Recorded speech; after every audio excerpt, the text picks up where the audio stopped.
So this is the newest update after Filmora 13 was released, giving you the opportunity to render only a selected range of clips. Let me show you everything right here. Filmora 13 was released on the version of 13.0.25 as a beta version, and then it came on to 13.0.26 officially. And then it came on to 13.0.31 to fix the known bugs to improve product stability.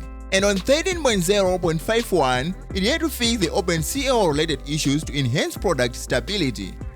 And finally on 13.0.56, we got two main ones, and the third one being fixing other bugs and experience problems. It now supports the selected range of rendering on the timeline, as well as the UX enhancements for AI image generator. Now this is going to give you a free way to render the exact portion you want. Just select your targeted clips and then use X to have that range of clips selected. When you go on to render, only that selected portion is going to be rendered. And now only one thing remaining, you must subscribe.